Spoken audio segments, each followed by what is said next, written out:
mas eu acho que a gente pode iniciar vendo alguns nomes que eu não dei as boas-vindas: Marina,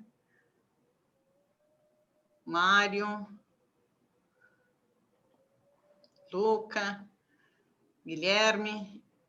Enfim, sejam todos muito bem-vindos a essa sessão de apresentação de artigos e relatos técnicos do 7º Cidesporte.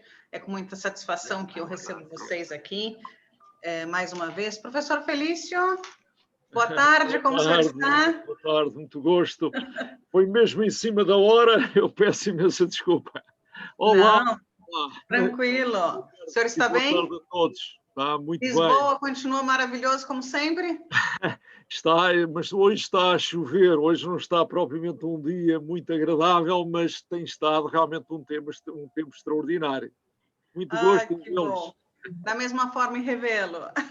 Vamos dar início, então, à sessão de apresentação, então, dos artigos e relatos técnicos dessa sessão.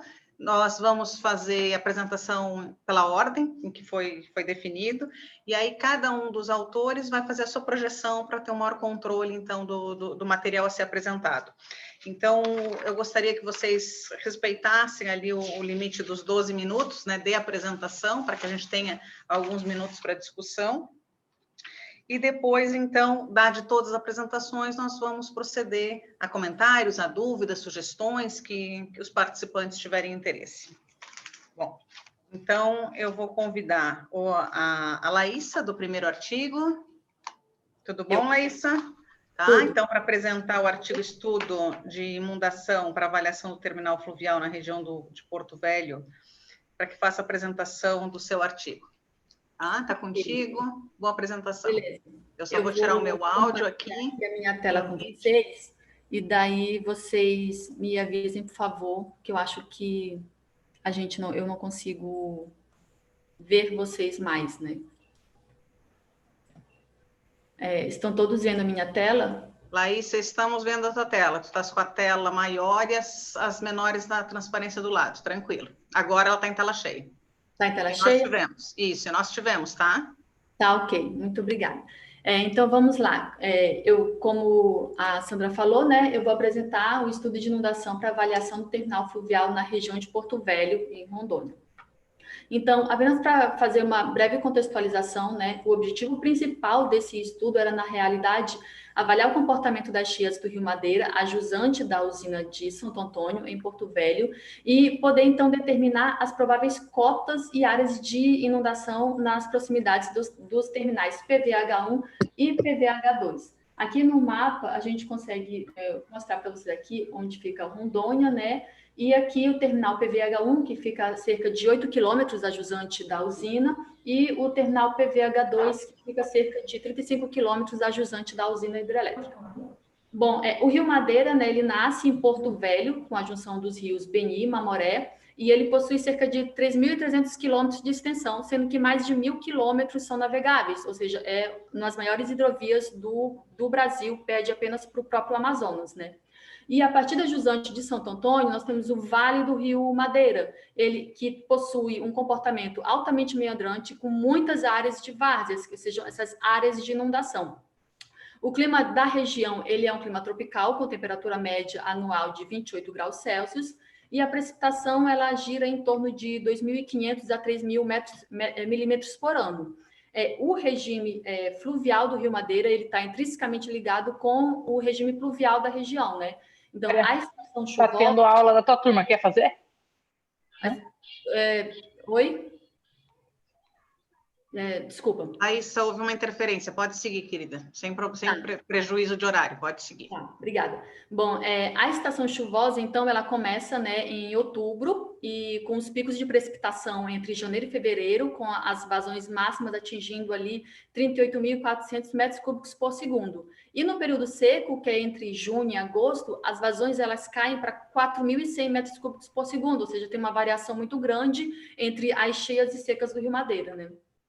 Então, contextualizando o nosso projeto específico, em 2013 para 2014, ocorreu a cheia histórica, chamada cheia histórica do Rio Madeira, né, em que as chuvas elas já estavam atingindo mês de outubro de 2013, toda a área do Alto Madeira, e as vazões, elas chegaram a atingir 58.560 metros cúbicos por segundo em Porto Velho.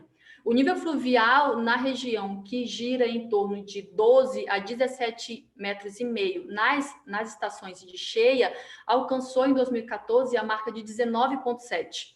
Então, houve diversos prejuízos para a região, áreas totalmente alagadas das margens, várias famílias foram desabrigadas e empreendimentos não conseguiram manter, né, manter o fluxo. Tanto que essa foto aqui no lado direito, embaixo, é um exemplo que é o terminal PVH1, que foi completamente alagado e completamente tomado por lama. Assim como a rodovia BR-364, que um trecho dela, ela passa justamente margeando o Rio Madeira e com o transbordamento do rio, ela foi completamente alagada e o Acre ele ficou completamente isolado por mais de um mês. Bom, então, vendo a necessidade de prever esses eventos, né, a empresa contratante ela viu que precisava identificar qual o tempo de recorrência que esses eventos poderiam acontecer e adaptar, né, as suas operações portuárias, adaptar o próprio terminal para esses eventos. Então, nós fizemos uma base de dados para poder fazer um estudo hidrológico e essa estatística de extremos, né, utilizando topobatimetrias, cartas náuticas, o reconhecimento das áreas de riscos através dessas manchas de inundação do ano de 2012 e do ano de 2014, que foi o ano da cheia extrema, né? Curvas chaves de cota-vazão, que foram dados fornecidos pelo CPRM, e históricos de cota e vazões nas estações de Santo Antônio e nas estações de São Carlos, que são as nossas estações de controle. E esses dados de cota-vazão a gente obteve através do site da Agência Nacional de Águas.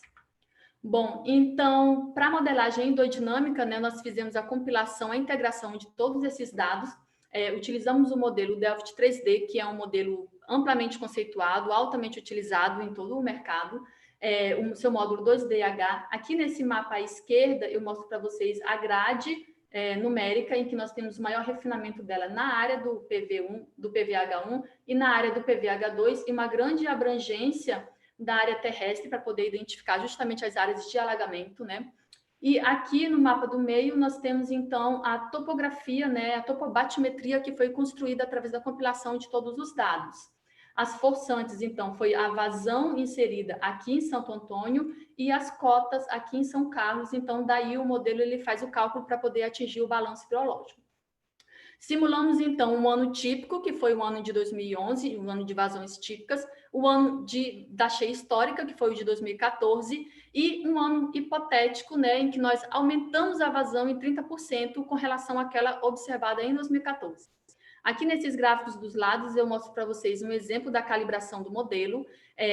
A linha preta é o nível ou a vazão medida e a linha vermelha é o simulado. Nós escolhemos um modelo que ficou um pouco mais conservador, com um erro, superestimando um pouco os dados, mas o erro ele não passou de 0,5 metro, justamente para deixar os resultados mais confiáveis.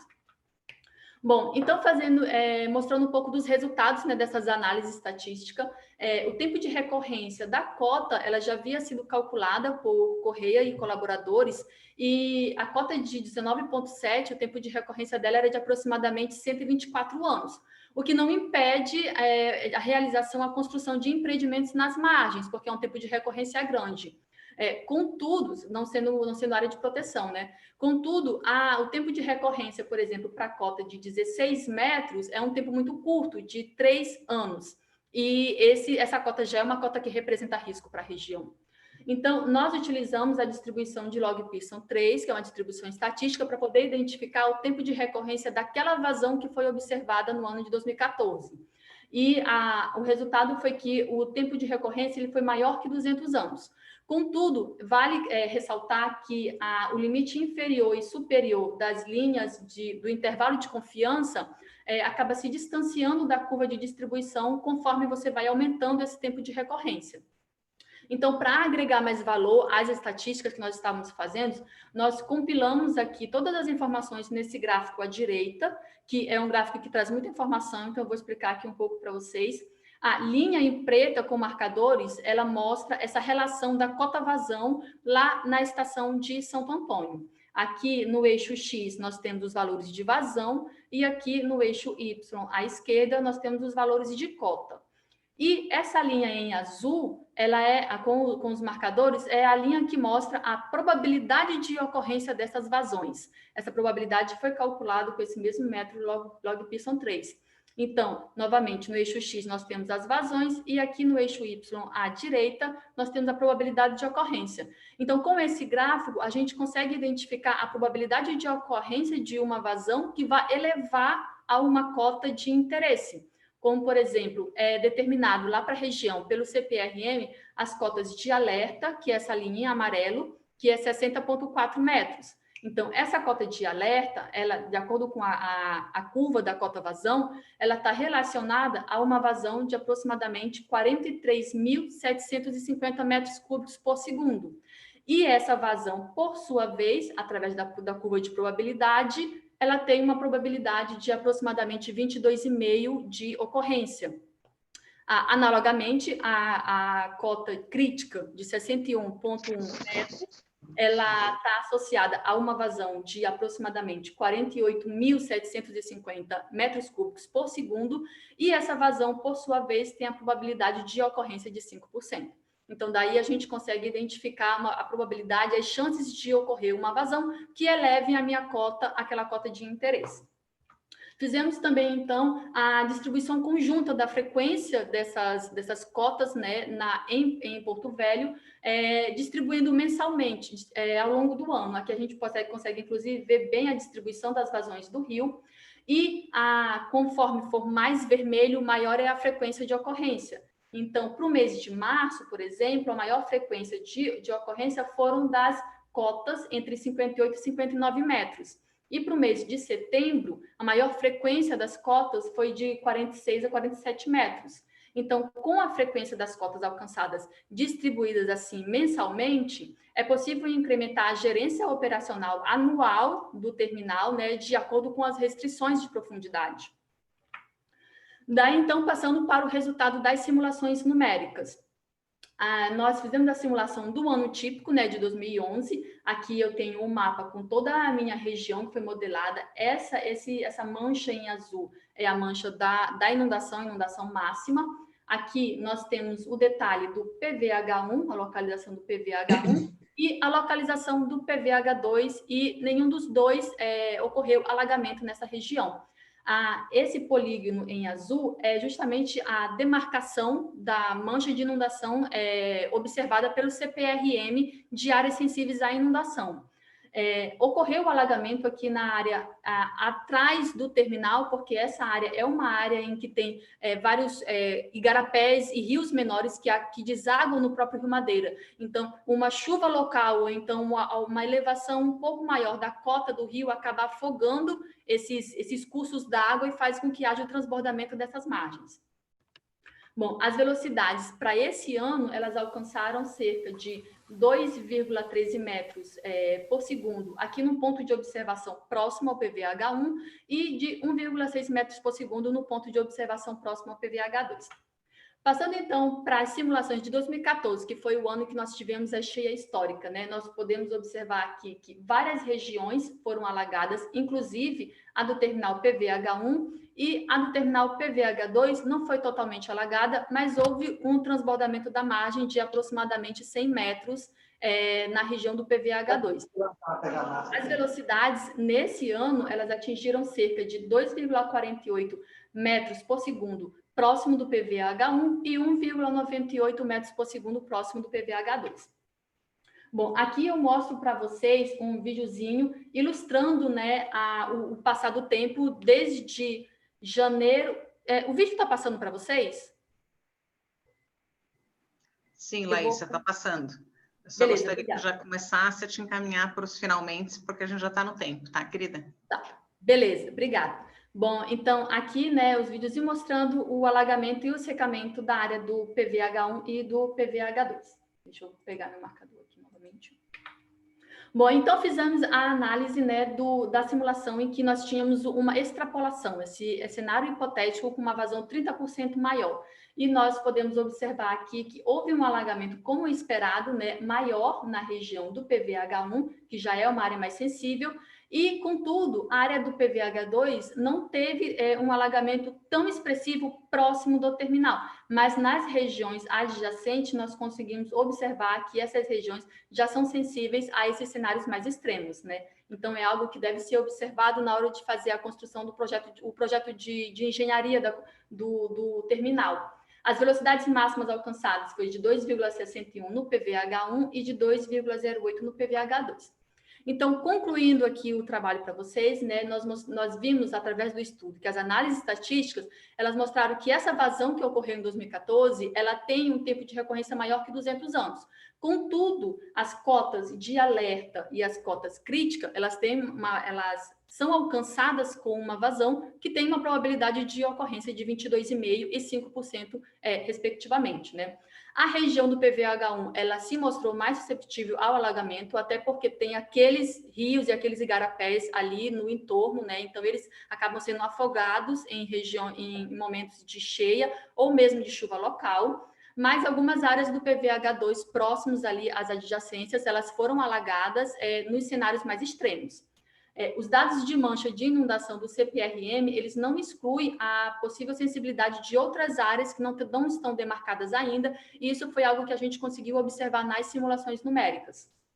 E, assim como outros pontos também que estavam demarcados como sensíveis, nós não conseguimos representar porque são pontos que são próximos a rios e igarapés que são muito pequenos e não estava ali dentro da resolução da grade do modelo. Mas esse estudo também mostra a importância dos estudos hidrológicos, né, e dos estudos utilizando essa ferramenta da modelagem computacional para agregar conhecimento ali na tua região e para embasar as tomadas de decisões, tanto nas obras de engenharia, né, como no próprio gerenciamento dos terminais portuários.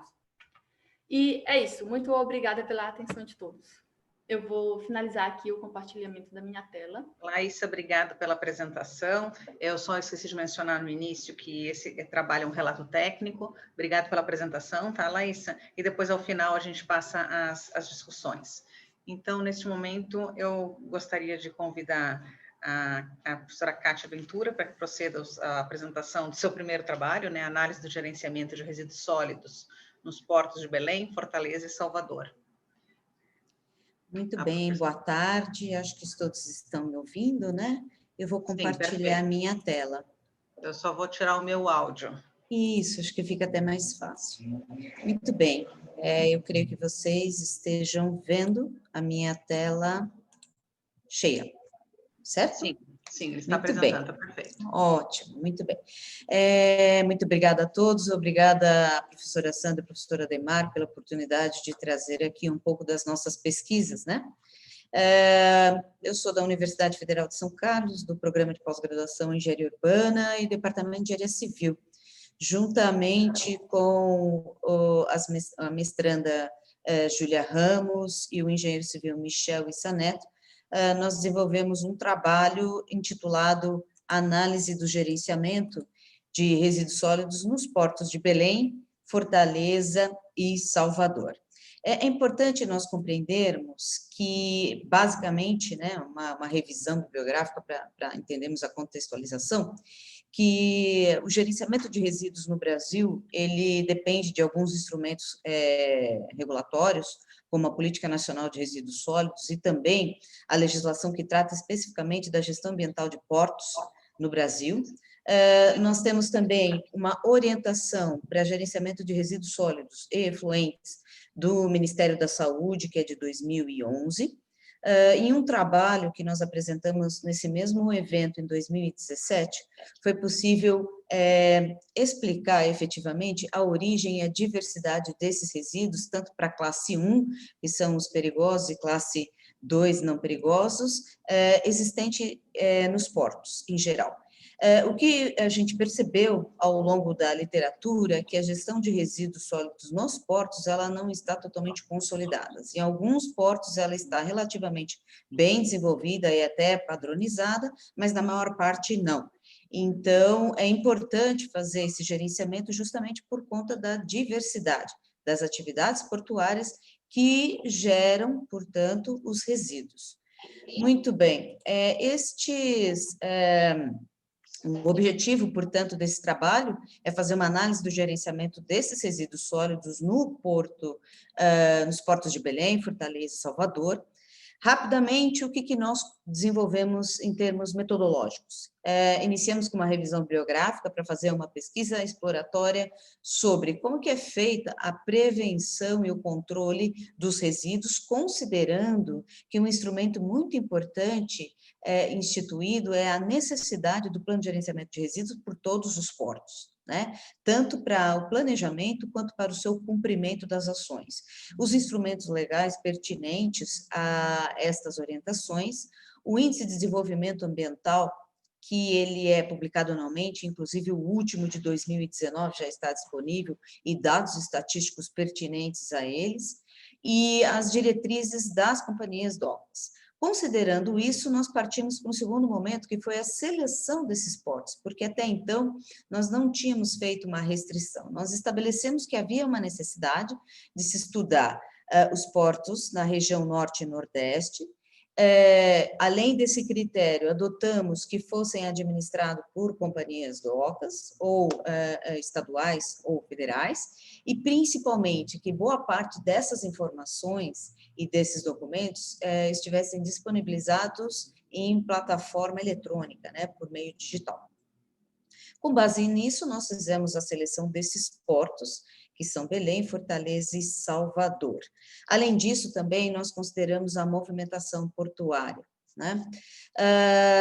Nessa sequência, garantindo essa mesma etapa metodológica, nós identificamos o seguinte: para que a gente pudesse fazer a avaliação desses resíduos, era interessante identificar quais informações existiam no plano, ou existem no plano de gerenciamento de resíduos, e quais ações foram realizadas a partir deste plano, certo? Por fim, nós elaboramos, com base nesses instrumentos legais e também a Política Nacional de Resíduos Sólidos e a Resolução RDC, que trata dos resíduos de modo geral em 2008, e um modelo estabelecido por Issa Neto. Esses, portanto, são os portos que nós consideramos para o nosso objeto de estudo, e já vou partir para os nossos resultados, que tem um pouco mais de discussão, né? Porque eu já estou aí com quase 5 minutos na apresentação. Bom, como a própria professora Sandra comentou logo no início e nas apresentações na parte da manhã, os anais já estão disponíveis, né? E aí, todos esses quadros, que na verdade eu trago aqui, extratos, parte desses quadros que foram desenvolvidos, justamente para a gente ter uma compreensão das ações que foram planejadas, né, por todos esses portos, e as ações que foram realizadas a partir deste planejamento.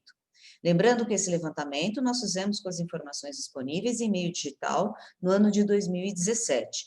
É possível que algumas dessas informações não tenham sido publicadas e que não tenham sido disponibilizadas, tá? Por isso que o ideal é que essa análise fosse refeita agora com dados mais atuais e até mesmo considerando novos dados.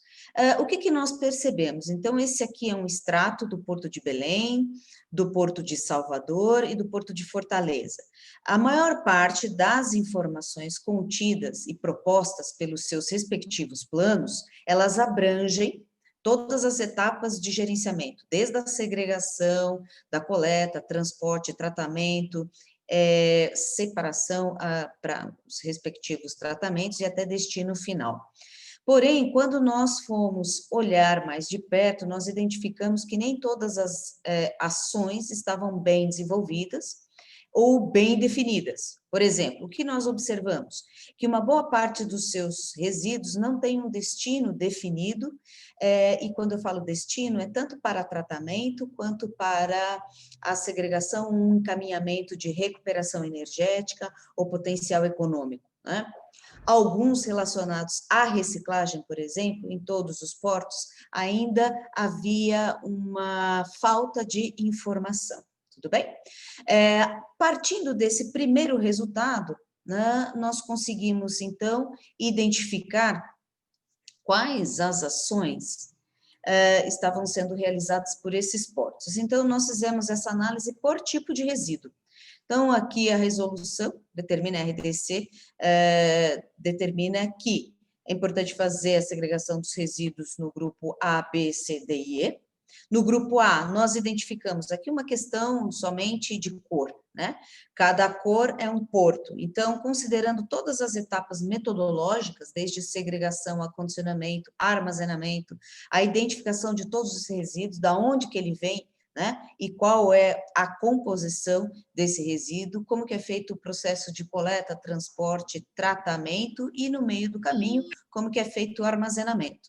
Muito bem, nós identificamos que para a maior parte destas ações, todos os portos disponibilizaram informações e até mesmo um nível de detalhamento interessante para os resíduos potencialmente perigosos, que são aqueles que oferecem um certo grau de risco ao grupo A. Porém, nós conseguimos já identificar aqui que o Porto de Belém, para o setor final, né, para as etapas finais de gerenciamento, que é a coleta e o tratamento, nós não tivemos informações. Para o grupo B, que representam os resíduos químicos, nós conseguimos observar que a maior parte dos portos, Salvador e Fortaleza, tiveram boas informações para todas essas etapas, para os resíduos do grupo B, e o Porto de Belém, pouquíssimos esclarecimentos, tanto na parte de identificação, quanto na parte de segregação dos resíduos. No ponto de vista do grupo C, o grupo C, como são os resíduos radioativos, eles foram realizados por empresas especializadas, terceirizadas, eles não foram tratados nesse artigo, né? Mas os resíduos do grupo D, que são os resíduos do grupo comum, o que a gente observa é que todos os portos apresentaram um bom detalhamento para todas essas etapas, e o grupo E, que representa basicamente os pérfuro-cortantes, nós tivemos aí pouquíssimas informações para a maioria dos portos. Porto de Belém não tivemos informação naquele período, e os portos de Salvador e Fortaleza somente na parte de acondicionamento, identificação e alguma informação em termos de coleta. Nesse sentido, nós identificamos que durante a pandemia, né, o transporte aquaviário, ele é uma das modalidades, é um dos modais que interfere na importação e exportação do comércio, de diversos produtos e, consequentemente, a Covid-19 trouxe um novo enfrentamento para todos os portos, como foi apresentado na parte da manhã. O que a gente observou é que, apesar da redução dessas exportações no início do pico na China, e aqui ainda não existia, nós ainda tínhamos uma retração, e isso interfere na geração dos resíduos, por conta das atividades portuárias, e no período em que a China já tinha, digamos assim, feito um controle massivo para o vírus, nós tivemos uma elevação aqui com relação às exportações. Aqui é um quadro geral de todos os, né, brevemente, dos procedimentos adotados. A prevenção da Covid em todos esses 3 portos que analisamos, alguns, no caso de Belém, nós tivemos o lockdown na cidade de Belém, e isso interferiu também com a economia, portanto, os portos providenciaram precauções nesse sentido. Muito bem, o que nós verificamos para a conclusão e finalização do trabalho é que os portos de Salvador e Fortaleza, eles apresentaram suas informações, em boa parte em plataforma eletrônica, e isso permitiu uma boa avaliação dos resíduos do grupo A, B e D. Todos os planos, eles apresentaram informações em escala satisfatória, porém não há uma certa clareza com relação aos mecanismos de autoavaliação que os próprios portos utilizam, tanto pelo IDA quanto por um sistema de gestão ambiental. Isso não ficou claro em termos das informações disponibilizadas. Embora a Anvisa e os portos tenham se precavido, ainda há necessidade da gestão desses resíduos nos portos ser ainda mais divulgada, ampliada, porque boa parte desses dados não foi identificado em base digital, e quando isso acontece, existem algumas especulações, ou porque a informação não existe, ou porque não existe esse controle, ou talvez existe, mas que essa informação não tenha sido disponibilizada. Portanto, esse processo de gestão, que foi apresentado aqui brevemente, pode ser melhor consultado aqui nos anais, e o que a gente identificou realmente é que a falta de informação dificultou um pouco e poderia ter sido melhor aprofundada. Essas foram as referências da apresentação desse trabalho. Muito obrigada. Caso sintam-se à vontade, eu estou disponível depois para as questões. Kátia, muito obrigado. Tempo cravado, foi bem cronometrado. Muito obrigado. E eu convido, então, depois a gente passa a discussão no final, né, da sessão. E eu convido, então, a Gleice para a apresentação, então, do terceiro artigo, intitulado Avaliação de Desempenho Ambiental dos Portos, um estudo bibliométrico. Gleice, pode projetar e eu já te aviso se está tudo certo. Uhum. Bom. Deixa eu colocar aqui.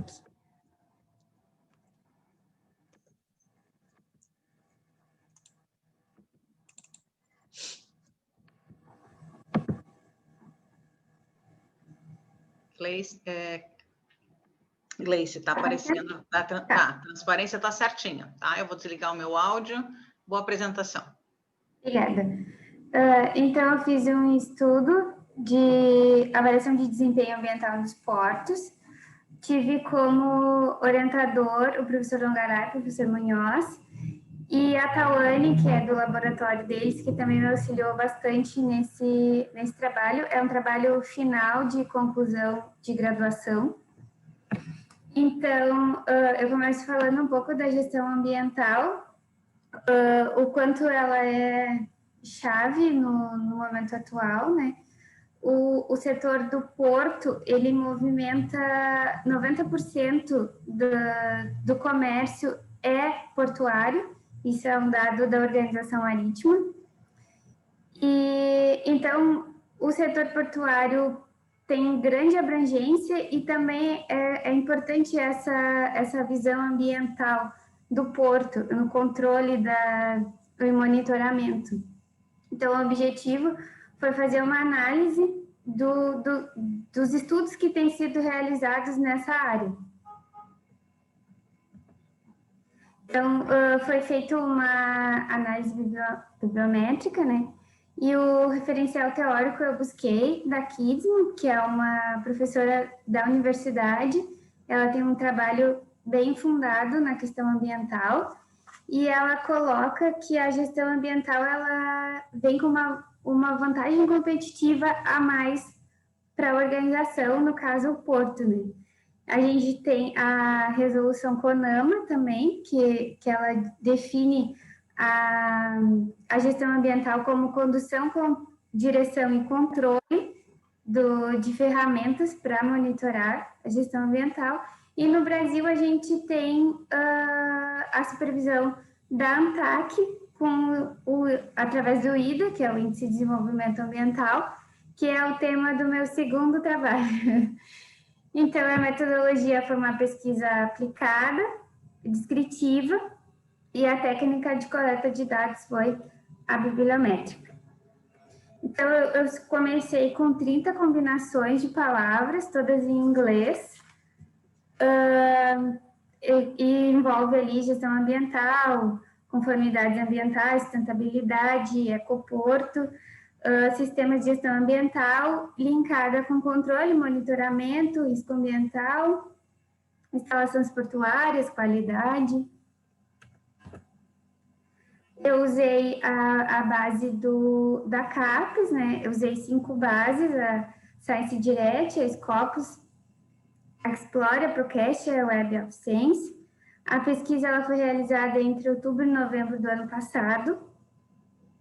E aí ela foi separada entre título e palavras-chave. Então, a gente aplicou no EndNote, onde foi aplicado os filtros, tirando os duplicados, os livros, conferências, congressos.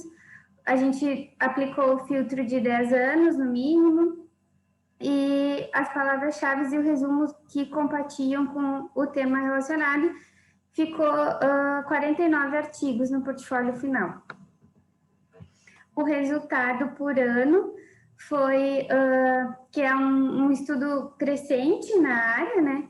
A gente pode ver que em 2018 ele teve o pico e como a pesquisa foi feita antes do final do ano, então acredito que esses dados tenham aumentado também em 2019. As publicações por país mostrou que na Europa é muito debatido esse tema. Quando eu estava pesquisando referencial teórico, eu achei bastante coisa de fato. Seguindo da China, Inglaterra, e a gente vê que o Brasil ainda está caminhando nessa área. A universidade que mais publicou, né, nesse assunto foi a Catalunha, com 5 publicações. Autores, o Puig foi o que mais teve citação, mais artigos publicados, ele teve 5 artigos. Ele, depois dos coautores, teve o Waldrich, ele teve em 3 publicações, ele participou como coautor. As principais palavras-chave que foram encontradas nesses artigos é a gestão ambiental, o desenvolvimento sustentável, a gestão portuária, indicadores de desempenho ambiental, o porto marítimo, e as outras foram surgindo também. Em questão ao número de autores, ele geralmente gira em torno de 2 ou 3 autores, na sua grande maioria, mas também com 4 autores é bem fácil de achar artigos. O número de publicações por revistas, o Boletim de Poluição Marinha, ele teve 5 publicações. Depois, o Jornal de Produção Limpa, com 4. Seguido do jornal lá da Ásia. O número de citações, o artigo mais citado foi as práticas de gestão verde e desempenho das empresas, que é um estudo num terminal de container, seguido do levantamento sobre requisitos de monitoramento ambiental nos portos da Europa. Então, as considerações finais, eu cheguei que ele foi um portfólio limitado, devido ao tempo também, por ser um trabalho de final de graduação. As limitações, os dados exportados para o EndNote, às vezes perdia, duplicado, alguma coisa assim. A análise de referência das citações e dos artigos do portfólio, eu fiz, mas não consegui fazer detalhadamente, que foi a sugestão que eu deixei para aprofundar mais, que foi o que eu consegui fazer agora, nesse período de quarentena, para continuar o trabalho. Era isso, muito obrigada, estava muito nervosa. É a minha primeira apresentação. Gleice, obrigado, querida. A gente começa assim, sempre tem a primeira vez, né?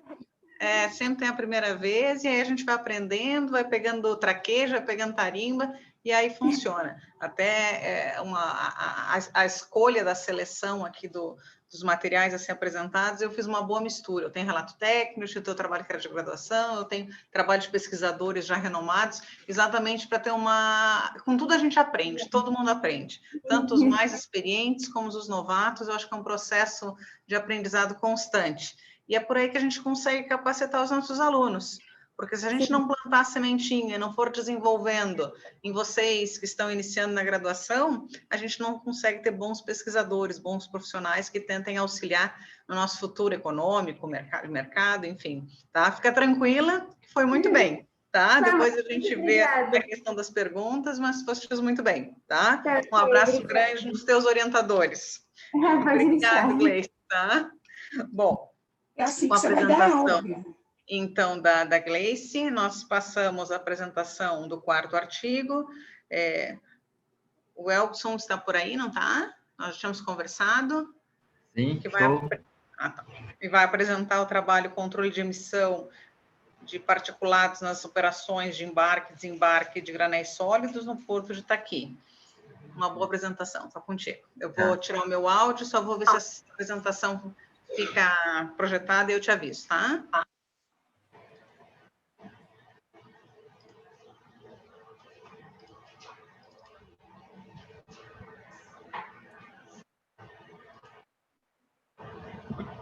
Estão olhando já a minha tela? Sim, Wilkes, ela está projetando. Posso iniciar? Sim, pode iniciar. Tá, pessoal, boa tarde. Vou falar um pouco sobre o meu trabalho, que é controle, tem como tema controle de emissões de particulados nas operações de embarque e desembarque de granéis sólidos no Porto aqui. Sou o Wilkes Chaves Carvalho. E só falando um pouco da introdução, do motivo, do porquê desse trabalho, é justamente porque o Porto aqui está entre os 5 maiores portos brasileiros, também apresenta o melhor custo-benefício como corredor de escoamento e algumas vantagens econômicas para os produtores da região Centro-Norte, além de facilitar o acesso para outros mercados asiáticos. Dentre as cargas movimentadas no Porto Itaqui, destacam-se os granéis sólidos, no caso, os minerais e vegetais, por exemplo, a soja, fertilizante, carvão mineral, clinker, e esses outros, todos aqui citados no lado. E justamente por isso que eu procurei falar um pouco sobre essa relação da movimentação com a questão do particulado, que é uma das principais causas de impactos ambientais, essas operações e movimentações de carga que geram particulados na área do porto. Então, o objetivo foi fazer a avaliação comparativa das emissões de material particulado com relação à movimentação de granéis sólidos, correlacionando a precipitação pluviométrica e velocidade dos ventos. Eu tive como base, peguei o estudo de 3 anos, de 2015, 2016 e 2017, para identificar esses pontos de poluição atmosférica e os fatores que contribuem para essa poluição. Além de demonstrar também as tecnologias e equipamentos utilizados para a prevenção e controle das emissões dentro do Porto Itaqui. Então, esse foi o objetivo principal. Dentro dos procedimentos metodológicos, tem as características da área de estudo, que é do Porto Itaqui. Tem uma área aproximadamente de 1,6 km², é administrado pela Empresa Maranhense de Administração Portuária, EMAP. Tem um cais com extensão total de 1.937 metros, possui um canal de acesso de 101 quilômetros, 23 metros de profundidade, largura limitante de 500 metros. E possui um modelo híbrido de gestão portuária, com esses 2 modelos aqui.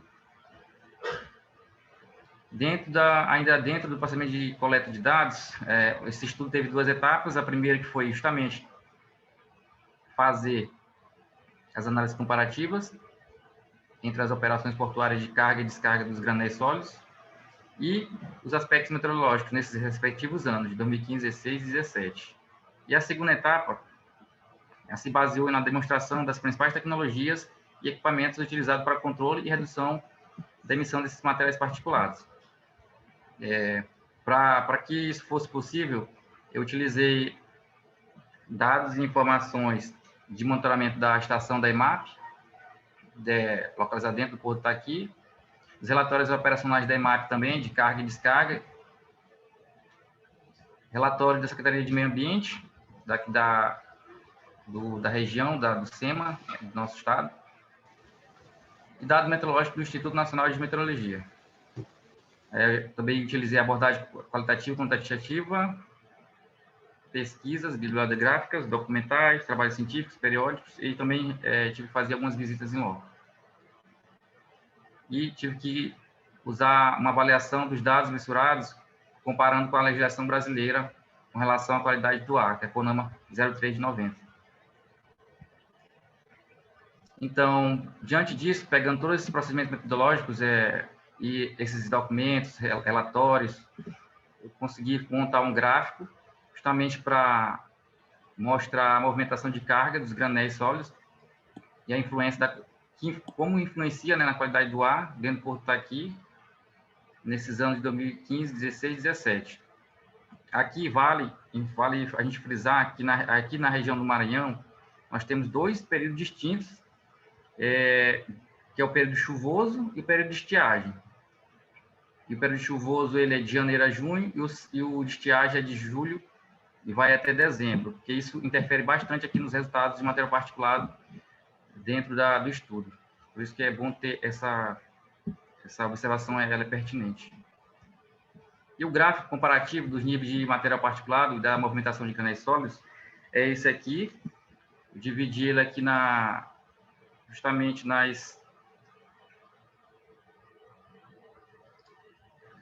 em semestres, né? 2015, primeiro semestre de 2015, segundo semestre de 2015 e assim sucessivamente.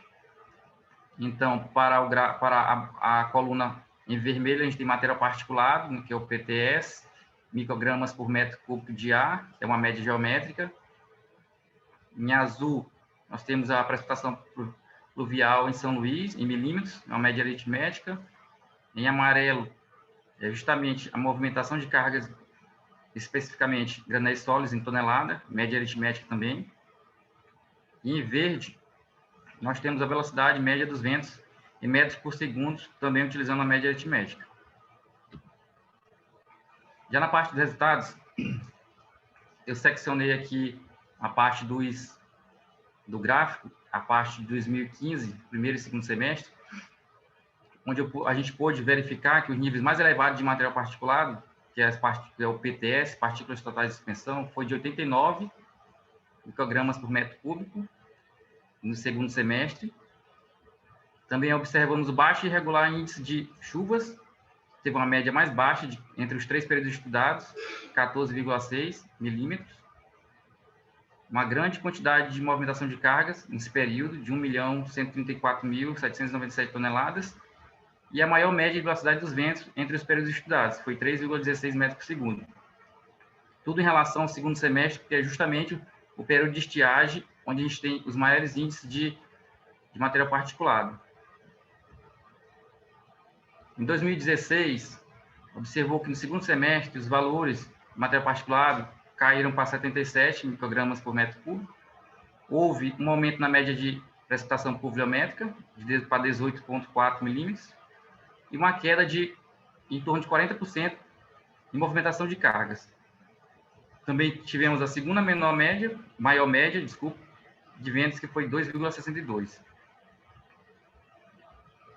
Já em 2017, obtivemos um aumento na média de precipitação, que foi a média mais alta para o segundo semestre dos períodos estudados, foi de 34,8. Redução na média de velocidade dos ventos, foi a menor média dos 3 anos estudados, 1,9.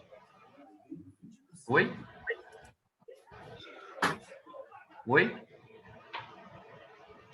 Posso continuar? Pode continuar hoje. Já deu. Foi uma interferência, só isso. Ok.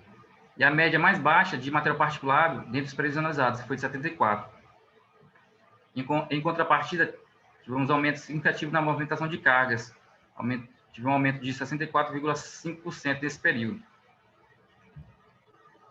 Então, analisando o ano de 2017, o aumento na média dos índices de chuva e a redução na média de velocidade dos ventos colaboraram para a redução das emissões de material particulado. Então, são fatores que a gente notou que realmente estão intrinsecamente ligados a essa variação de valores de material particulado. Tanto a quantidade de chuva quanto a velocidade dos ventos interferem bastante nesses resultados. E os resultados do material particulado também não foram superiores aos limites estabelecidos para as médias geométricas anuais. E os índices de emissão de material particulado também são influenciados diretamente pelo complexo portuário de São Luís, que é justamente tem um porto organizado, que o porto está aqui, mas ao redor, em torno, tem todo um complexo justamente com o terminal de uso privativo da Vale, da Lumar, e o do Porto de São Luís, que está em construção, favorecem esses resultados de aumento ou diminuição do material particulado na nossa região. O Porto está aqui. Os parâmetros de monitoramento utilizados foram justamente a CONAMA, para identificar essa concentração de PTS, partículas totais de suspensão. E as medidas, já partindo para as medidas e tecnologia de redução de material particulado, a EMAP desenvolve dentro do Porto Itaqui os programas de monitoramento ambiental, que justamente são as estações de monitoramento da qualidade do ar. E essas estações são 4 pontos de amostragem para aferir os parâmetros de qualidade do ar, dispostas justamente de norte a sul, leste a oeste, dentro da poligonal do Porto. Ainda sobre as medidas e tecnologias, elas usam atualmente, tentam eliminar, é claro, na fonte, né, a geração de material particulado na fonte, vazamentos e outros resíduos através de quê? Da intensificação do uso da varredeira mecânica, caminhão-pipa para aspersão de água nas vias para evitar a emissão de material particulado. Aqui é uma foto também da varredeira mecânica, fazendo a varrição e limpeza dos pátios e berços. Outra tecnologia utilizada é a moega ecológica, que é um equipamento que tem todo um sistema de aspiração e aspersão na qual o particulado é retido, principalmente nas operações de carregamento, descarregamento de clinker. E, dentre essas medidas e tecnologias de redução do material particulado, uma importante a citar aqui é o Sistema de Gestão Ambiental, a ISO 14001, qual a medida que é um certificado que a EMAP e o Porto Itaqui detém. Também tem o Sistema de Monitoramento Constante de Qualidade do Ar, junto com a criação de um comitê de particulados. Então, são várias ações, tecnologias que o Porto Itaqui utiliza para manter-se adequado dentro dos padrões de qualidade ambiental. Então, todas essas tecnologias e esses recursos utilizados para que o Porto Itaqui e sua administração tenha grandes resultados na área ambiental, demonstra a preocupação com a mitigação desses impactos e as certificações ambientais que ela detém hoje em dia. E outra consequência, né, resultado, na verdade, de todo esse legado de impacto, de prevenções, medidas, tecnologia, é o Prêmio ANTAC 2019, que o Porto Itaqui recebeu, ficou no top 3 de desempenho ambiental.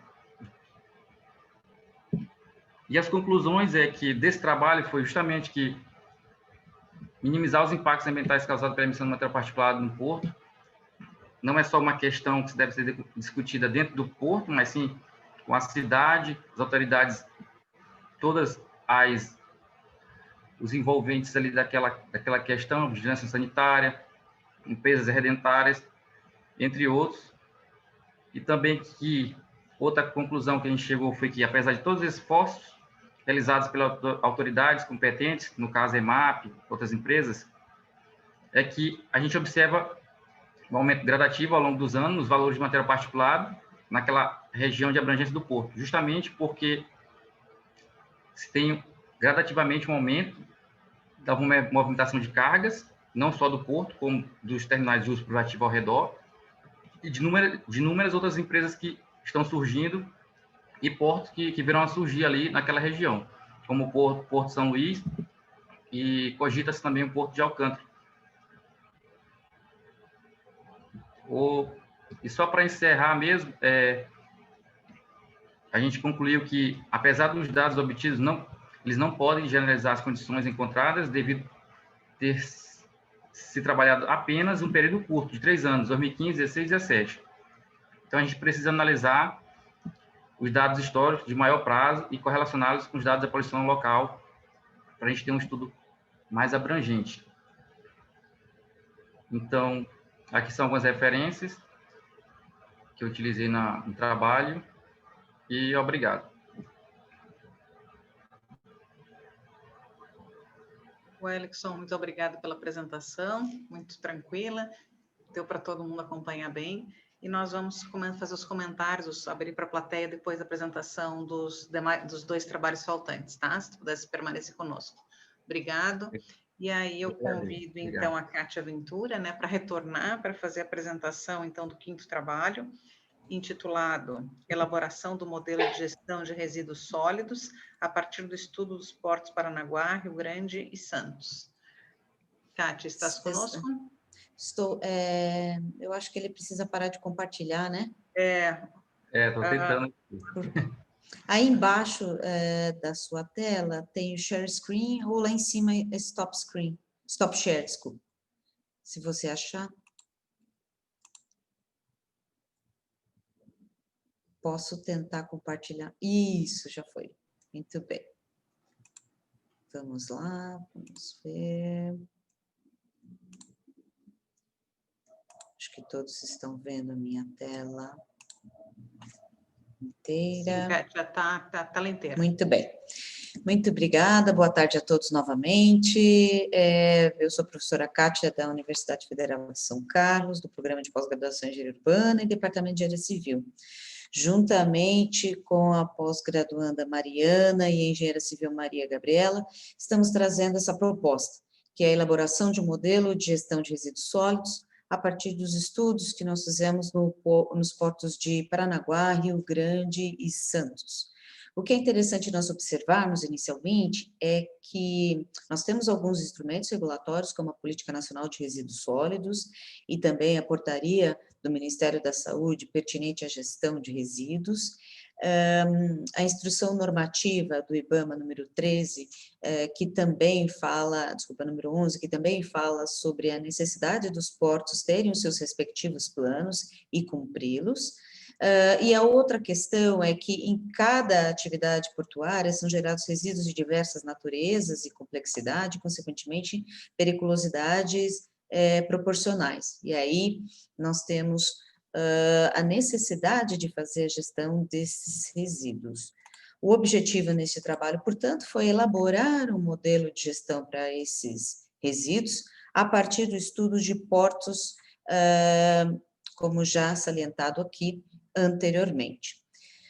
O que nós fizemos em termos de metodologia? Basicamente, 3 grandes etapas. Uma inicial, que nós fizemos uma leitura sobre a questão dos resíduos em alguns portos, fizemos a identificação do IDA, da movimentação portuária, dos planos disponíveis pertinentes a resíduos sólidos nesses portos, e focamos, neste caso, os portos na região sul e sudeste, né? Em seguida, a seleção desses portos, portanto, envolveu esses respectivos objetos de estudos, que eu já vou mostrar aqui na sequência. A partir do momento que nós identificamos esses planos, nós fizemos uma análise das informações pertinentes, atribuindo uma escala 0 ou 10, ou seja, 0 não existe, e 10 existe a informação que nós estávamos procurando. Na sequência, nós estabelecemos uma metodologia aplicada pela ESPO, European Seaports Organization, que aplica esses indicadores a uma grande parte dos portos europeus, definindo, portanto, os indicadores em uma escala similar a esta, e a qual nós utilizamos para analisar as ações realizadas nesses portos. Portanto, de 0 a 5, as informações pertinentes a resíduos sólidos, elas são insuficientes, 5.1 a 7 estão em fase de evolução, precisa melhorar, e de 7.1 a 10, ela já tem um nível de detalhamento e aperfeiçoamento elevado. Por fim, considerando toda essa metodologia e alguns outros instrumentos normativos, inclusive algumas regulamentações estabelecidas pela ANTAC, nós elaboramos um modelo para implantar e, ao mesmo tempo, monitorar os resíduos sólidos. Portanto, os nossos portos selecionados foram os portos Paranaguá, Rio Grande e Santos. Essas são algumas das imagens. Esses pontos, eles ilustram coleta seletiva existente no porto, e aqui uma classificação dos resíduos com relação à sua periculosidade. Apenas um detalhe para que vocês consigam compreender. E o Porto de Santos, localizado em São Paulo. Muito bem. Primeiro conjunto de resultados que nós tivemos foi uma matriz comparativa de todas as ações realizadas para a gestão desses resíduos nos 3 portos, e o nosso levantamento considerou o ano de 2017. Portanto, nós aplicamos aquela metodologia, existe ou não existe esta ação? E aí, no final, nós fizemos uma média, simples aritmética, e identificamos que o Porto de Paranaguá, nessa escala de 0 a 10, ela tem um valor de 7,31, e os outros portos estão na faixa de 6, 6,5. Isso significa que o Porto de Paranaguá, naquele momento, já tinha um nível de informação com relação a resíduos sólidos um pouco mais detalhado, mas isso também não significa que ele não precisasse atingir, porque a gente pode verificar aqui que algumas ações específicas no Porto de Paranaguá, apesar de ele ter tido uma nota um pouco maior em relação aos outros portos, havia necessidade de alguns esclarecimentos que nós não obtivemos, lembrando que todas essas informações nós coletamos em base digital. Então, é possível que algumas informações existam lá com os organizadores e administradores, mas que não foram disponibilizadas em meio digital. E os portos de Rio Grande e Santos, eles atingiram uma nota 6, indicando que há necessidade, eles estão em evolução, em aprimoramento, com relação a todos esses indicadores e, consequentemente, ações que foram analisadas. Esse foi o primeiro conjunto de dados. Por um outro lado, aplicando essa metodologia adotada nos outros portos, o que nós temos aqui? Que todas essas ações são avaliadas pelo Guia Verde, que é determinado pelo European Port, e o que a gente verifica é que nós, digamos assim, adotamos essas mesmas ações utilizadas nos portos europeus para esses 3 portos, né? De modo geral, esses 5 grandes grupos, nós identificamos que, no caso do Porto de Paranaguá, algumas informações pertinentes à questão do procedimento, de existência de taxa, volume encaminhado dos resíduos, e até mesmo uma análise da separação em menor ou maior quantidade, nós não conseguimos observar. E aí ele ficou com um pequeno item não identificado de ações nesse aspecto, porque nós consideramos as informações do meio digital.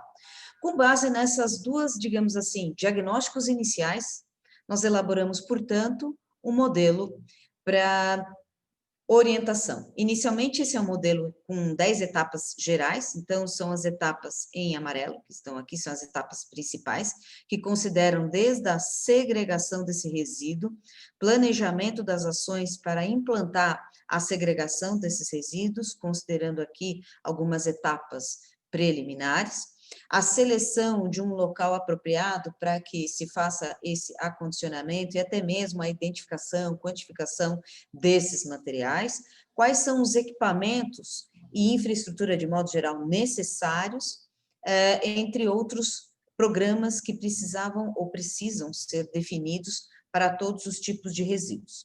Esse foi o primeiro modelo. No entanto, nós sentimos a necessidade de fazer um detalhamento maior, que aí vem o segundo modelo para a gestão de resíduos, com base na análise daqueles 3 portos e do diagnóstico inicial, que é chamado de monitoramento. Então, partindo do princípio da necessidade ou da existência desse plano, o que é importante conter na sua diferenciação, os resíduos provenientes das embarcações ou provenientes das operações portuárias. Na sequência, como se pode monitorar os resíduos gerados por estas instituições de modo geral, organizações e até mesmo arrendatárias, desde a sua segregação em grupos, considerando a resolução RDC 56, e, por fim, o acondicionamento desses resíduos por grupo de resíduo também, já considerando que essa é uma atribuição da autoridade portuária, observando que a autoridade portuária ela faz a gestão dos resíduos na parte externa, na parte pública, né?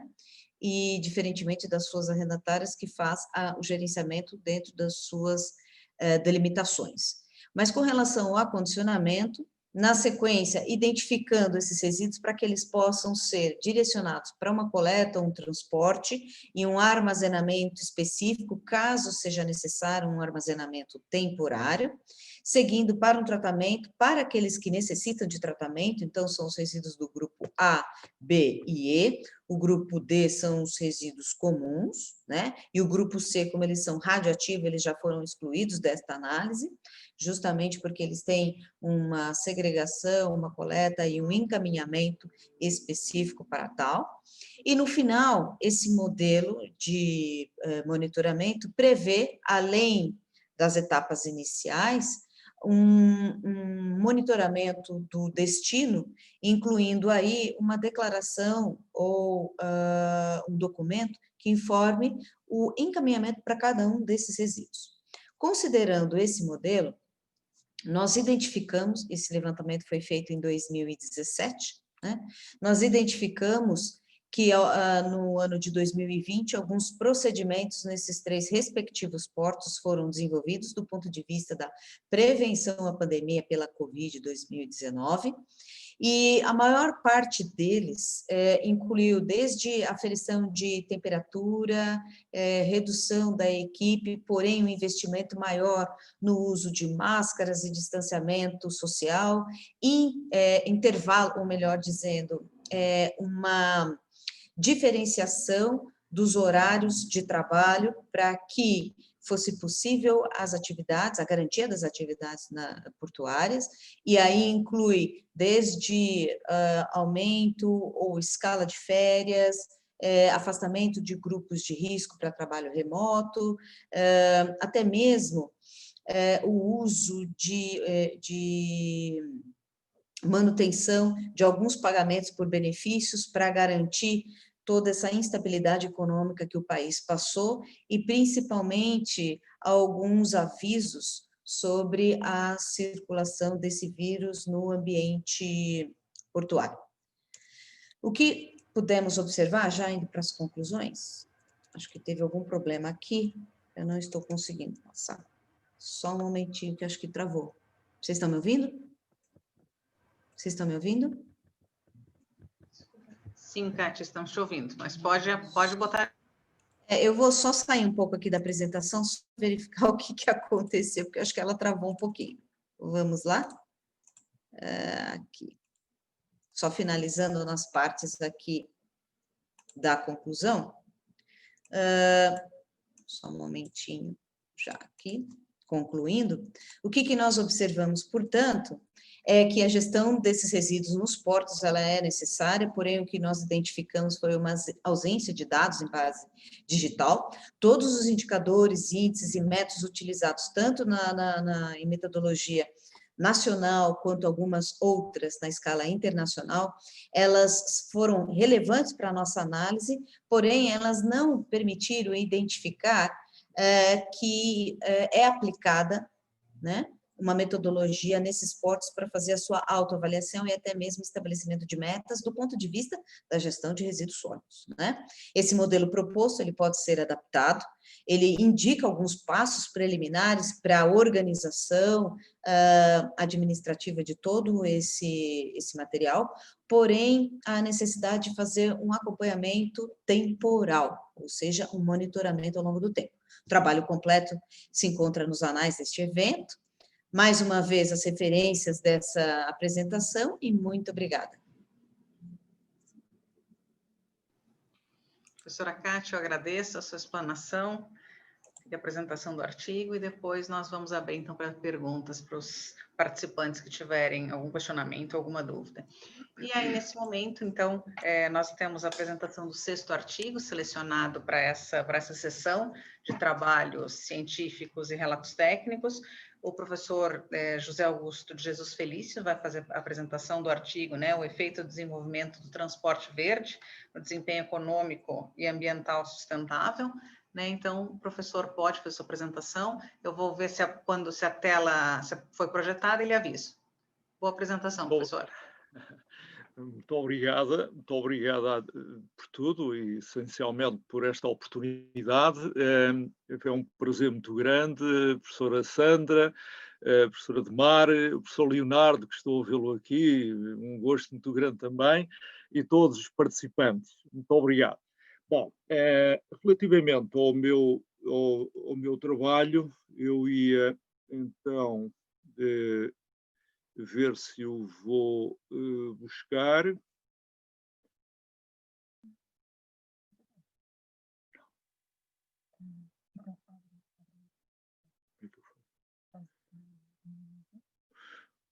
Só um bocadinho. Só um bocadinho. Onde é que está? Sem pressa, professor, nós estamos com tempo, está tudo tranquilo. Nós temos bastante tempo.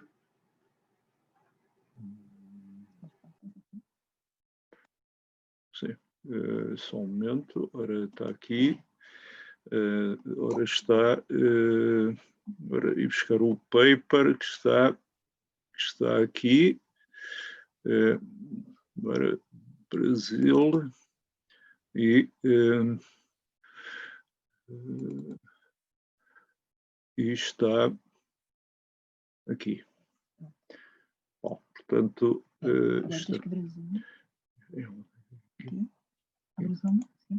então, só um minuto. Penso que estará a ser projetado, sim, professora Sandra? Sim, professor Felício. Já aparece, mas aparece também ali com os laterais. Sim, o senhor só teria que colocar isso. Só deixe-me ver. Ok. Penso Perfeito. que está tudo bem agora. Muito obrigada. Houve Está estas perfeito. questões tecnológicas também.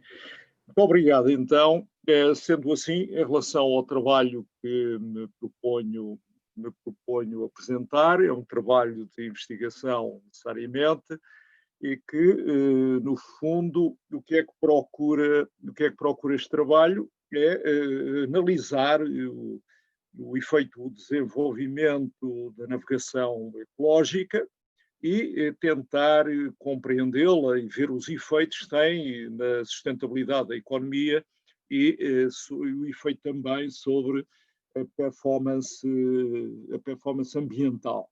Dois elementos relevantes a estudar, porque este é um tema também, hoje em dia, como todos sabem, da maior importância. Andamos todos preocupados com as questões ambientais e os portos, necessariamente, e com as questões ecológicas, e os portos, particularmente, são muito visados por isso, porque são agentes de alguma poluição, nomeadamente pelas tecnologias usadas e outras. E, portanto, este é um trabalho que procura, no fundo, medir. Este trabalho em antecipação é feito, portanto, com uma amostra que eu já vou caracterizar da Península Ibérica, portanto, de vários portos da Península Ibérica, e, portanto, é a partir daí que todo o trabalho se desenvolve.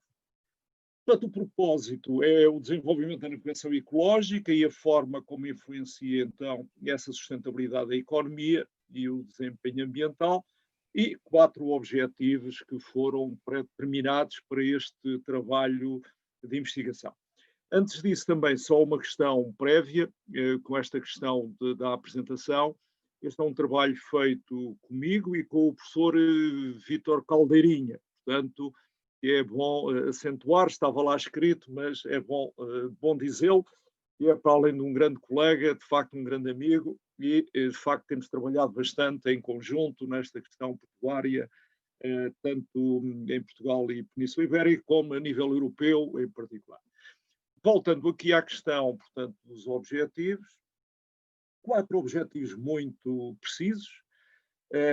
Analisar a contribuição do desenvolvimento da navegação ecológica para a economia sustentável, analisar, por outro lado, analisar a influência que esse desenvolvimento tem no desempenho ambiental, analisar a influência que tem, analisar essa importância da eficiência ecológica e da gestão ecológica e do impacto da poluição para o desenvolvimento da navegação ecológica e, por último, analisar, um efeito que hoje em dia está muito em moda e em voga, porque o Estado intervém nesta área e outras entidades, é saber em que medida é que os incentivos fiscais e os incentivos financeiros intervêm, portanto, na sustentabilidade ambiental e, portanto, e neste caso, neste modelo que estamos aqui a desenvolver.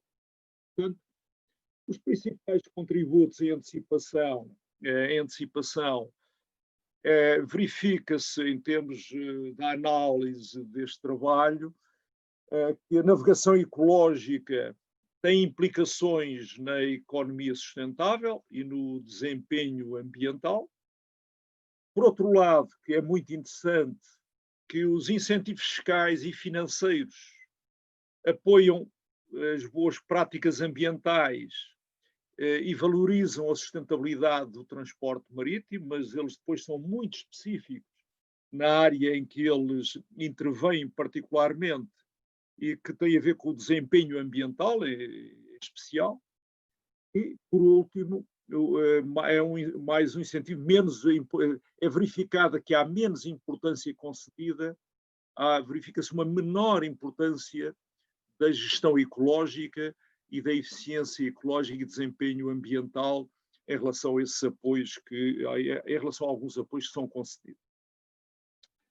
Foram definidas 5 hipóteses de trabalho, portanto, que estão aí expressas e que de alguma forma retratam já alguns comentários que foram feitos. Colocava só aqui em destaque a hipótese 4, os incentivos fiscais e financeiros afetam o modelo e os requisitos de regulamentação da sustentabilidade afetam o modelo. O modelo, portanto, por prática, eu em termos académicos, em geral nos meus trabalhos, apresento sempre o modelo em termos de diagrama, porque é sempre muito importante, e deixo esta mensagem, porque de alguma forma obrigam a sintetizar muito bem aquilo que o investigador tem que fazer e de uma forma muito simples. E aqui eu gostava, portanto, os 3 construtos do Green Efficiency, da eficiência ecológica, do impacto da poluição e da gestão ecológica no desempenho ambiental e na economia, na sustentabilidade da economia. Há um conjunto de dados que naturalmente foram reportados já à literatura, como sabem. A definição das variáveis que nós escolhemos no modelo tem que estar suportadas na literatura e foi isso que aconteceu e, no fundo, o que está nestes diapositivos seguidos, o que é apresentado é, de facto, um conjunto de referências da literatura para suportar as variáveis, para suportar os construtos por um lado e as variáveis por outro. Por outro, também, há uma teoria fundamental, uma teoria que é seguida, portanto, deste trabalho, que é a teoria ecológica, uma teoria ecológica que é muito interessante, neste particular, para fazer esta sustentabilidade deste trabalho em termos da investigação. Em termos das variáveis que foram definidas, portanto, foram definidos 3 construtos e esses construtos depois, eles explicam-se por variáveis explicativas. Neste caso, a eficiência ecológica tem 4 variáveis, o impacto da poluição tem 3 variáveis, a gestão ecológica tem 5 variáveis, o desempenho ambiental tem 3 variáveis, a economia sustentável mais 5 variáveis e depois temos as variáveis moderadoras, ou seja, é introduzido no modelo, conforme foi apresentado, estas duas a variável da tributação ou dos incentivos fiscais e financeiros, por um lado, e, por outro lado, a regulamentação para a sustentabilidade ambiental. Portanto, ou seja, o modelo foi suportado depois no seu desenvolvimento por estas duas variáveis moderadoras.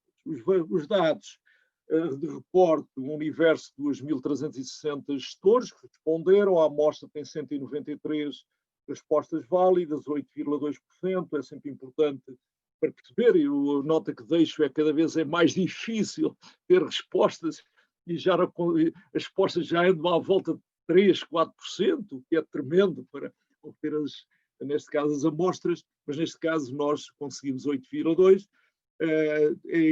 Feito um questionário, naturalmente todo testado, foi testado previamente em 10 empresas e recorreu-se à escala de Likert de 1 a 7 e utilizou-se a metodologia estatística da fatorial e depois das equações estruturais, portanto, que hoje está muito na moda e enfim, é comumente utilizado.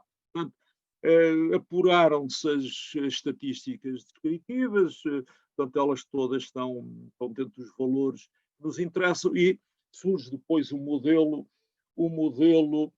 dado pelo CERN. Portanto, para simplificar, naturalmente, a qualidade do modelo está testado também e daqui o que é que nós retiramos, eu ia fazer esta leitura. Este modelo que está aqui vê-se mal para quem está a observar aquilo que são os ponderadores, os betas. Eu vou pôr em destaque aqueles que me parecem são mais importantes. Este é o modelo global, ou seja, é com todas as variáveis no modelo de base. O que é que este modelo de base me diz? Diz-me que a eficiência ecológica, o impacto de poluição e gestão ecológica, de facto, suportam o desenvolvimento da navegação ecológica. E, por sua vez, o desenvolvimento da navegação ecológica influencia a economia sustentável, ou a sustentabilidade da economia e o desempenho ambiental. De qualquer forma, faz isto de forma diferente e é isso que é importante avaliar. Os betas não se veem muito bem, mas eu sistematizava dizendo, nos coeficientes, o que se verifica é que a eficiência ecológica e a gestão ecológica são aqueles mais relevantes no desenvolvimento da navegação ecológica. O impacto da poluição é um pouco inferior. Portanto, não é muito, mas tem alguma importância. E, por outro lado, verifica-se que o desenvolvimento da navegação ecológica influencia mais ou menos da mesma maneira a economia sustentável ou a sustentabilidade da economia e o desempenho ambiental. Mas quando nós vamos meter os moderadores, que é isso que é um aspecto importante, e metemos os incentivos fiscais e financeiros, é muito interessante, porque há uma grande alteração e o que a questão é, quando de facto há apoio por parte do Estado e a regulamentação vai em auxílio, portanto, do modelo, neste caso estamos a falar só no caso do moderador, dos incentivos fiscais e financeiros, o que é que se verifica? Que o que passa a ser importante é o impacto da poluição, ou seja, ele afeta de facto o impacto da poluição. E esse impacto da poluição depois tem um efeito sobretudo na economia sustentável, menos no desempenho ambiental. E esta é uma variação importante que se verifica. Portanto, ou seja, o Estado, quando apoia, de facto, isso tem implicações em termos da poluição e os operadores, neste caso os armadores, aproveitam esta circunstância. Quando passamos depois para a regulamentação, é muito interessante também o que ocorre, e a regulamentação o que diz também é o impacto da poluição que realmente emerge, diminui a importância da eficiência ecológica em particular, menos a gestão ecológica, e ganha importância também a sustentabilidade da economia, e menos o desempenho ambiental. Ou seja, não tem muita importância o desempenho ambiental, mas tem uma grande importância na sustentabilidade da economia. E, portanto, no essencial, a análise destes dados, destes betas, dão-nos aqui indicações de gestão e de apreciação do que está a acontecer por efeito, nomeadamente, eu estou com interferências, não sei se me estão a ouvir, eu não estou a ver o meu ecrã, estou aqui com interferências muito estranhas. Aqui estamos ouvindo perfeitamente. Pronto, eu vou falar, mas não estou a ver o meu ecrã. E depois, mas vou terminar. eu tenho aqui à parte, mas deixei de ver o meu ecrã. Peço imensa desculpa, está a interferir, há aqui uma interferência a algures, mas continuando, neste particular, o que é que ocorre então? Ocorre que o incentivo financeiro é muito importante, e porque a aposta, de certo modo, favorece, portanto, o modelo e, por sua vez, leva os empresários, os armadores, a aproveitar esse incentivo, da mesma maneira também a regulamentação. Quando nós aplicamos, vamos às hipóteses de trabalho, verificam-se que as hipóteses são todas, são as 5 hipóteses que são confirmadas, necessariamente é um aspecto importante, com as considerações que já foram feitas, e depois as conclusões. Bom, relativamente às conclusões, volto a referir, eu não estou a ver nada no meu ecrã, não vejo nada, vejo o ecrã preto, peço imensa desculpa, mas concluindo, no essencial, as conclusões que deverão estar, como eu também não consigo regular aqui os diapositivos, eu vou avançando, entrando nas conclusões, dizendo que a principal conclusão, de facto, tem a ver com esta dos incentivos fiscais e financeiros, que afetam o modelo. Por outro lado, a regulamentação das boas práticas ambientais evidenciar uma importância reconhecida em termos de impacto da poluição. Por outro lado, os incentivos fiscais e financeiros e a regulamentação, naturalmente, deram menor importância à gestão ecológica e à eficiência ecológica, o que é uma questão muito interessante em termos da análise em particular. Eu só passava dizendo outra questão, e volto a dizer, eu estou a falar no abstrato, não estou a ver ninguém, mas para terminar de alguma maneira a minha intervenção, dizendo que este trabalho já teve uma outra evolução, muito interessante também em termos das conclusões, que não vou apresentar, mas só dizer que há aqui de facto um reforço destas ligações que de alguma maneira foram evidenciadas com outras particularidades, mas que penso que acabarão por aparecer num outro trabalho mais tarde. Eu terminava, mais uma vez, não estou a ver ninguém, pedia só à doutora Sandra, à professora Sandra, se me está a ouvir e se me conduz para ver o que é que eu posso fazer para me controlar. Professor Felício, o senhor está ouvindo, nós estamos lhe ouvindo perfeitamente, estamos com a sua tela do resultado das 5 hipóteses de pesquisa do seu trabalho, que o senhor apresentou agora. Pois, mas eu não estou a ver nada, o meu ecrã está preto, está todo preto, não consigo fazer regulação nenhuma, não sei o que é que aconteceu, e o que era importante era saber se terminou. Tente desconectar então. E conectar novamente. Como? Tente desconectar e conectar novamente, que aí você consegue. Estão a ver, estão-me a ver a mim. Estão-me a ver? Sim, estamos lhe vendo. Sim. Mas eu não vejo nada. Tente compartilhar novamente. Ligar e desligar, peço desculpa. Pode ficar bem tranquilo, professor Felício, porque a gente aqui uma filha minha para me ajudar, porque isto de facto nunca me tinha acontecido. Ainda bem que a gente tem os filhos, né, nessa hora, né, para dar o auxílio. Que bom, né? Nessas horas tem que cobrar a filharada mesmo. Essa é uma situação... Nunca me tinha acontecido isto. Eu peço imensa desculpa. Não sei o que é que está a acontecer. Que aqui nessa geração, de facto, não consigo. Nós estamos defasados, né? Porque os nossos filhos são muito mais tecnológicos que nós, né? Então estão sempre na frente dando help. Mas por outro lado, né? Olha, eu penso que já estou a ver. Agora já consigo ver. Então, fique à vontade, professor Felício. Muito obrigado, então. Olha, e peço desculpa, mas de facto a partir de nada momento deixei de ver.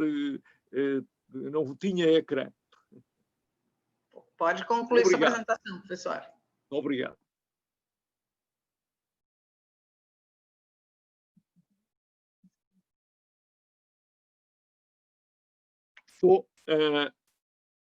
Não consigo, portanto. Não consigo, professora Sandra. Voltou novamente à mesma situação.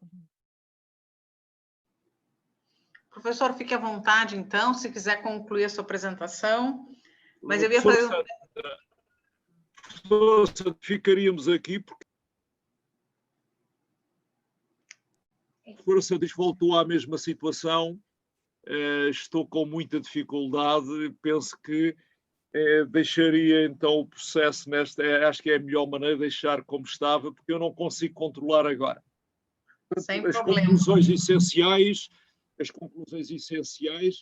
eu não estou a ver ninguém e estou com a tela preta. As conclusões essenciais são as questões que têm a ver com os efeitos de incentivos fiscais e financeiros, têm muita importância e afetam o modelo, mas afetam em particular uma parte do modelo, ou seja, afetam essencialmente aquilo que é a sustentabilidade da economia. E da mesma maneira, portanto, a regulamentação para a sustentabilidade ambiental também afeta a economia, a sustentabilidade da economia. Estas são as duas grandes conclusões que se retiram, portanto, deste modelo.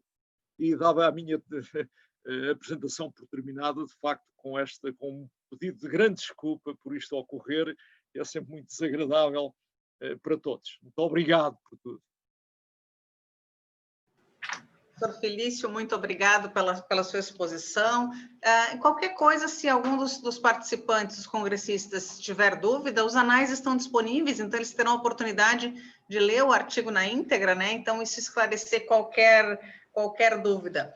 Mas, por outro lado, só fazendo um comentário, embora a gente esteja passando por essas dificuldades tecnológicas, de uma certa forma foi a transparência, mas nós estamos aqui lhe vendo e acompanhando a apresentação, mas o que eu posso dizer é que foi das sessões de trabalho do Cidesporte que tinham mais participantes ativos dentro da nossa sala. Então, se por um lado a tecnologia ou a pandemia nos coloca ausentes ou distantes, hoje ela nos colocou muito próximo em termos de participantes na sala de apresentação de artigos.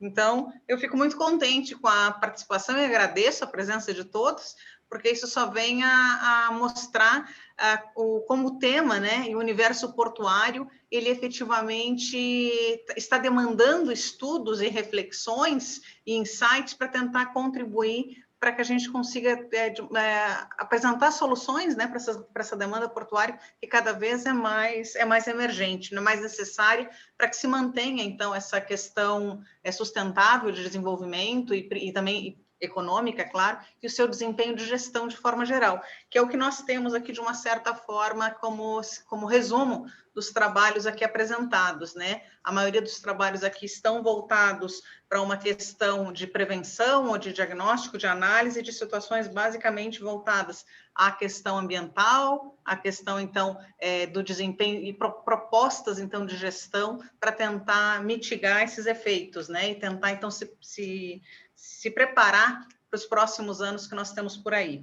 Então, foi uma sessão de artigos que eu achei muito interessante, voltadas, estão alinhadas, cada um com a sua perspectiva, para essa contribuição.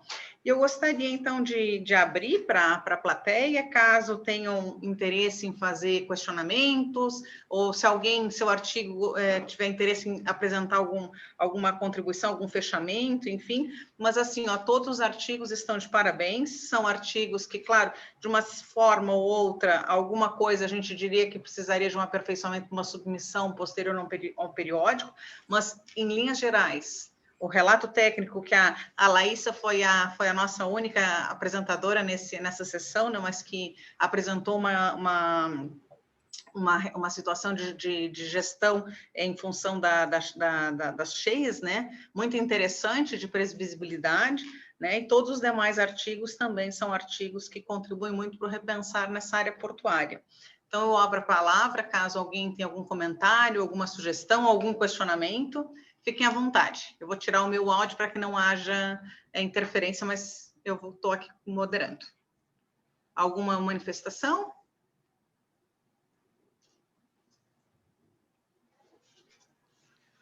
Boa tarde. Boa tarde, Márcia. eu sou o Mário. Eu tenho um questionamento para a Kátia Ventura, no artigo que ela apresentou sobre o Porto de Santos e os portos do Rio Grande, eu não lembro o nome do outro. Paranaguá. Paranaguá, né? Isso. Da conclusão dela, qual dos três apresentou o melhor desempenho? Poderia falar um pouquinho relacionado a isso? O estudo foi um comparativo entre os três? E qual deles teve melhor desempenho? Boa tarde, Mário. Vou falar aqui rapidamente, né? Se depois você puder consultar os anais, que são 30 páginas, em 10 minutos fica difícil, então eu tive que falar bem rapidamente. Existem outros elementos de comparação. A ideia não foi comparar, né? É que, às vezes, quando a gente vê um número, dá a impressão que nós estamos comparando. O Porto de Paranaguá, se você pôde acompanhar pela apresentação, mas se depois você puder acessar o artigo, você vai observar que ele tem uma nota um pouquinho maior na escala de 0 a 10 em relação aos portos de Rio Grande e de Santos, né? Como eu falei, esse levantamento nós trabalhamos com dados disponíveis em meio digital. Se a informação existe e ela não foi disponibilizada, existe aí uma falha, né? Que poderia ter sido resolvida de uma outra forma. Mas a gente também partiu do princípio que, ao disponibilizar essa informação, você está tornando o seu processo transparente para todos, né? Então, a gente não recorreu à busca da informação por telefone ou algum outro meio para obter essa informação. Mas nesta avaliação teve uma ligeira, veja, nesse mesmo ano, 2017, teve uma pontuação ligeiramente maior para o Porto de Paranaguá, mas ainda, como ele está com 7,3, ele ainda está longe de 10, digamos assim. Então, tem muitas ações ainda que podem ser aprimoradas. Enquanto os portos de Rio Grande e Santos, eles estão em evolução, né? Então, na verdade, a gente usou esse contexto para elaborar algo que é mais complexo, que é o próprio modelo de gestão em si. Ou seja, se alguém quiser implantar o modelo de gestão, pega aquela figura, aquele fluxograma, destrincha ele e aí se torna um caminhamento para as tomadas de decisões. Então, a comparação foi algo assim, digamos, preliminar no diagnóstico, não foi algo mais importante, mas a gente quis estudar o Sul e o Sudeste, então a gente selecionou somente 3, mas mesmo assim deu muito trabalho, porque tudo isso daí é um resumo de um bom levantamento que a gente fez, numa planilha bem grande, entendeu? Obrigado, professora. Eu estou com o artigo aberto aqui. Claro, qualquer coisa você me manda um e-mail, depois eu envio outros materiais para você também, tá bom? Eu sou acadêmico aqui da FATEC em Santos. Que legal, eu dei aula na FATEC. Dei aula na FATEC em Jaú, que legal. Eu faço gestão portuária, então o assunto me chamou muita atenção, porque essa parte ambiental realmente está muito... Sim. Tem muita necessidade de estudos, né? Muito obrigado pelos esclarecimentos, professor. Eu que agradeço. Algum outro questionamento, alguma outra ponderação? É muito interessante, muito gratificante quando existe esse processo dos alunos que estão na graduação ou que estão fazendo um programa de pós-graduação e eles vêm assistir a trabalhos já elaborados, né? Para agregar conhecimento, ou para tirar dúvidas, ou para perceber novos insights. Eu acho que isso é muito positivo, né? Não partir daquele pressuposto, eu sei ou eu conheço, e se está aberto e receptivo a novas análises, né? E eu acho que é por aí mesmo, Mário. Tem dúvida, a gente tem que perguntar, né? Então, essa é a oportunidade, essa é a vantagem das apresentações dos trabalhos nos eventos científicos, porque a gente tem a chance de estar de frente para os autores e fazer a pergunta muito natural, né? Quer dizer, não entendeu ou achou que fosse de uma forma, porque muitas vezes a gente lê um texto e fica com algumas dúvidas, como foi feito, qual foi o encaminhamento, o procedimento, porque é como a professora Kátia comentou, de vez em quando a gente tem que resumir um trabalho, né? E nesse processo de resumo a gente acaba talvez não sendo tão clara, para quem vai ler, para o leitor, né? A gente está tão acostumada com o trabalho, assim, com a vivência que a gente tem para a realização do mesmo, que a gente esquece que muitas vezes quem vai ler do outro lado tem que dar algumas outras orientações, mas eu acho interessante a questão de tu vires, identificares perspectivas interessantes que te chamaram a atenção para esclarecer, e é assim que a gente vai desenvolvendo a ciência, né? Tendo uma ideia de um trabalho, quer dizer, que legal, esse trabalho apresentou essa informação, será que eu não consigo trazer isso para o meu trabalho também? Ou não dá? Quer dizer, esse movimento eu acho que é muito interessante, do olhar da gente perceber o que os outros trabalhos têm de positivo também e refletir se é possível a gente agregar conhecimento nesse aspecto também, né? Algum outro questionamento, alguma pergunta? Eu queria fazer uma colocação, professora Sandra. É o Marco, eu moro aqui no norte, né? Então, eu já tive a oportunidade de trabalhar numa estação de transbordo de carga, lá em Itaituba, né? De onde desce toda a safra de grãos do Mato Grosso do Sul, certo? Lá de Sorriso, Querência e tudo mais. E eu não sei se foi a professora Kátia ou se foi a Laísa, que falaram acerca da falta de informação. Aí eu queria só entender qual foi a dificuldade que houve acerca, né, dessa falta de informação, porque tem o movimento para logística, que tem bastante informação lá. Eu quando eu estou na dúvida, eu sempre recorro a eles, aí eu queria entender, que eu escutei alguém falar aí que não teve essa informação para poder pegar. Aí eu queria entender direitinho como é que ficou isso aí. Marco, foi o trabalho da professora Kátia, eu já vou te passar a palavra, mas assim, claro, aqui a gente está, quando a gente faz um trabalho científico, né, a gente faz uma delimitação da onde será a fonte de coleta de dados, e aí a gente tem que seguir exatamente aquele critério metodológico para não perdermos a validade científica do processo, né?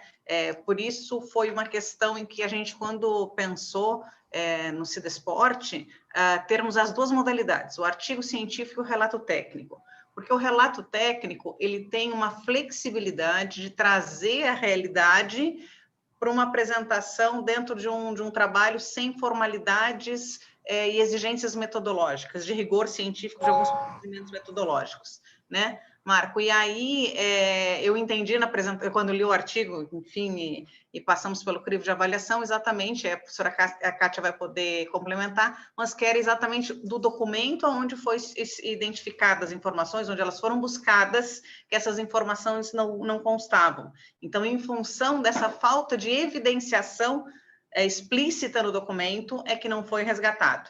E aí, claro que poderia ter sido feita uma coleta via telefônica ou de outra forma, mas esse procedimento teria que ter sido feito para os 3 portos. Então, se algum deles já não viabiliza, a gente também tem outro problema metodológico. Então, essa é a vantagem que eu sempre coloco quando existem algumas ideias interessantes, e aí o profissional entra em contato e diz, olha, mas eu tenho um problema, eu não sei exatamente os critérios metodológicos para dar encaminhamento, eu digo, elabora o relato técnico, porque tu tem muita informação, ele é muito rico e deve ser divulgado num evento para agregação de conhecimento. Então, talvez tenha sido isso, tá, Marco? Mas eu vou passar a palavra para a professora Kátia.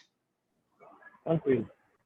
Oi, Marco, boa tarde, tudo bem? Olha, depois desta aula da professora Sandra, eu acho que eu tenho muito pouco a contribuir, que foi exatamente isso, né? A gente lida com algumas dificuldades do ponto de vista da pesquisa científica, né? Só para vocês terem uma ideia, são 2 artigos, mas esses 6 portos estavam sendo trabalhados ao mesmo tempo. Então, a quantidade de informação era muito grande. Mas o que a gente gostaria de ter aprofundamento é exatamente isso que a professora Sandra falou. Nós tivemos que fazer uma delimitação em termos metodológicos, assumimos isso, porque esse foi um trabalho de 1 ano, né? E essa restrição implica em questões, em resultados positivos e alguns outros não tão bons quanto nós gostaríamos. Então, considerando informações de qualidade, de procedimento, de metodologia, de aprimoramento, de capacitação, de divulgação, de disponibilização das informações, a gente padronizou para que a gente conseguisse não comparar, mas ao mesmo tempo entender a mesma esfera, como se todos estivessem no mesmo nível. Então, quando eu digo na apresentação e também no artigo que realmente a gente não conseguiu informação, é porque realmente nós fomos em base digital, e eu não digo só no site dos portos ou das autoridades portuárias. Nós temos acesso, né, a algumas bases científicas, inclusive com acesso a artigos internacionais, e nós recorremos a todas essas possibilidades. E foram poucas informações dentre aquelas que nós estabelecemos, né, pertinentes a resíduos sólidos. Algumas outras, talvez voltadas para a parte ambiental, como o controle da poluição, a parte de esgoto, efluentes, talvez isso fosse melhor explanado, mas resíduos sólidos, em alguns momentos a gente sentiu um pouco essa dificuldade, até porque algumas informações elas não estão claras. Alguns sites nós temos que ficar procurando aonde está, e de ano para ano essa informação muda de lugar, então isso dificulta também, tá bom? Tá bom, professora. Muito obrigado aí. Tranquilo.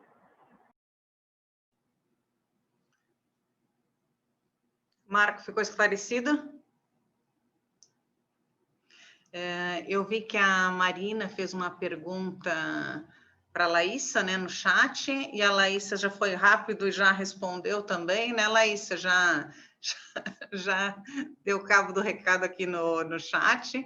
Não sei se... Tentei escrever bem rapidinho para não ter mensagem no meio, mas não fui tão rápida o suficiente. Mas ela pegou a resposta, né? Eu não sei se a Marina gostaria de complementar a pergunta, se tá esclarecido. Oi, sim, não, olha, boa tarde a todos, é um prazer participar mais um ano, né, do Cidesporte, eu acredito que esse é meu terceiro ano participando, sempre aprendo muito, muito mesmo, né, até solicitei que alguns alunos participassem, porque é um evento extraordinário nesse aspecto do aprendizado científico. A proposta do evento casa perfeitamente, né, da gente alinhar a empresa com a academia, né? O empresariado com a academia. Então, eu teria duas perguntas, né, para fazer, mas acho que até o final do congresso eu posso contactar os outros palestrantes, que seria o professor Felício, né, que sou uma grande admiradora do professor Felício, e também para a Laísa, que a questão era mais essa curiosidade, porque o relato técnico dela é muito... a gente tem muito a desenvolver nesse trabalho dela, né? Atualmente eu me encontro aqui em Manaus, no Amazonas, e nós temos aqui na universidade muitos trabalhos voltados para essa área hidroviária e portuária. Então, quando a gente vê trabalhos da Laísa, com esse relato técnico, podemos agregar N pesquisas, metodologias científicas mesmo, para estar elevando cada vez mais esse nível de publicação. Seria mais uma complementação, a Laísa respondeu rapidinho, mas eu vejo que a cada ano o Cidesporte está se consolidando cada vez mais nessa questão, importância, né? Essa importância acadêmico-científica com os dados técnicos. Ok? Obrigada, sim?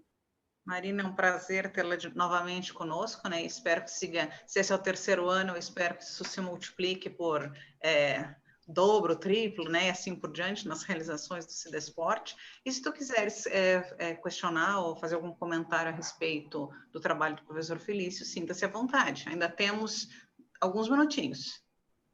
Eu gostaria só de tomar a palavra rapidinho aqui, de agradecer a pergunta, né, o interesse da Marina, agradecer a participação de todos, o interesse de todos, na verdade, eu concordo totalmente com ela.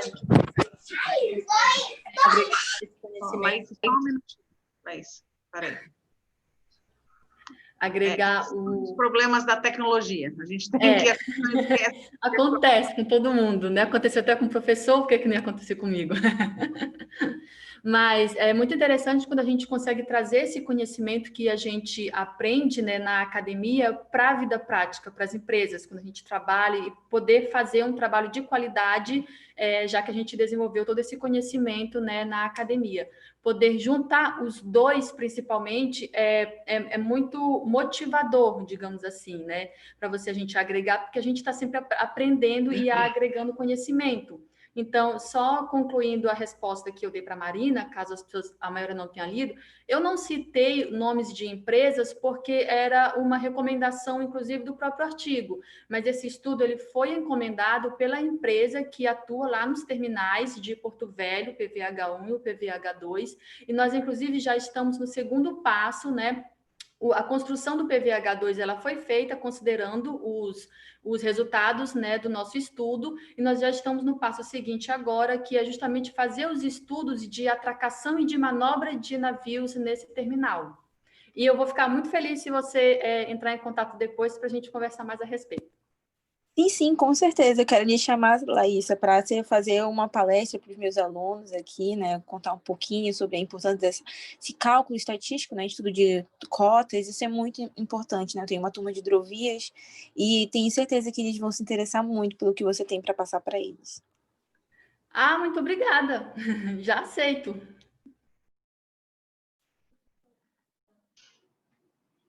Isso é muito positivo, quando a gente consegue também, entre os trabalhos, criar um canal de comunicação e de parceria, né, para disseminação do conhecimento gerado, né? Então, essa é a finalidade efetiva de um evento científico. O professor pode fazer os seus comentários, professor, fique à vontade. Muito obrigada. Eu agora já consigo ter acesso, peço imensa desculpa mais uma vez, mas de facto fiquei completamente às escuras. Bom, duas notas. A primeira nota é, dentro de alguns comentários que foram aqui feitos, e também um contributo, é muito relevante que pessoas que estão a estudar e que estão, portanto, na sua carreira, portanto, de conhecimento, tenham acesso a estas conferências e se esforcem para isso. Porquê? Porque é muito relevante compreender que o processo científico deve ser entendido. É evidente que nem todos os aplicam da forma, portanto, corrente, mas o facto de compreender que o processo científico tem regras muito claras, muito definidas e muito rigorosas, e que isso é um contributo extraordinariamente para cada um de nós evoluir, isso é muito importante. A segunda nota é que no processo científico, sempre que necessariamente definam claramente o que querem desenvolver, há duas ou três questões também importantes e que de alguma forma se retratam. Uma primeira é que é muito importante definir claramente o que se pretende realizar e depois qual é o modelo, de facto, que pretende, portanto, desenvolver e como articular as relações dentro desse modelo. Em geral, portanto, pode ser qualitativo ou quantitativo. Eu tenho mais propensão para o quantitativo, que é mais fácil o quantitativo que o qualitativo, por questões da exigência depois que é colocada, mas também depois por questões também de fiabilidade. O quantitativo acaba por ser mais confiável. Portanto, o que é relevante é depois também fazer-se um esforço para aplicar a metodologia estatística que seja mais adequada. E esse domínio das metodologias estatísticas também é muito importante. E para quem está a estudar, é importante não começar necessariamente com aquelas mais complexas, mas com algumas que as ajudem. Porquê? Porque a própria interpretação depois dos resultados é muito importante para se compreender que a forma como foi construído o modelo científico, aquilo que se pretendia naturalmente investigar, é muito interessante ver as conclusões que se podem retirar. E, portanto, os trabalhos que foram aqui apresentados foram muito interessantes. Felicito todos, muito diferentes, mas foi realmente uma grande aprendizagem. Era um contributo, o meu trabalho de alguma maneira era também o do Vítor Caldeirinha, para também de alguma maneira ajudar nesta estrutura tanto quanto possível. Muito obrigado, professora Sandra, e obrigado a todos.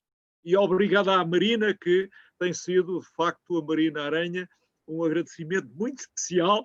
Lembro-me bem de si. Olha, muito obrigado pela simpatia. Obrigada, professor.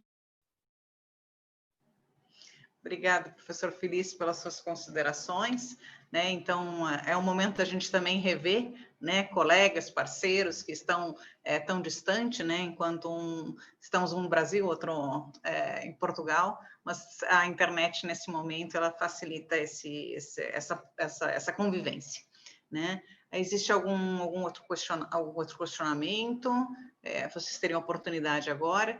E aí eu gostaria de manifestar, então, que os anais, como foi colocado hoje na abertura, eles já estão disponíveis no site do evento. Então, caso tenham interesse na leitura dos artigos, é só acessar o site. Nos sites, vocês devem ter também o e-mail dos autores, então fica fácil entrar em contato com cada um dos autores, para caso tenham alguma dúvida adicional. E aí questionar diretamente com o pesquisador. Eu não sei se teria algum mais interesse, mas a palavra está aberta.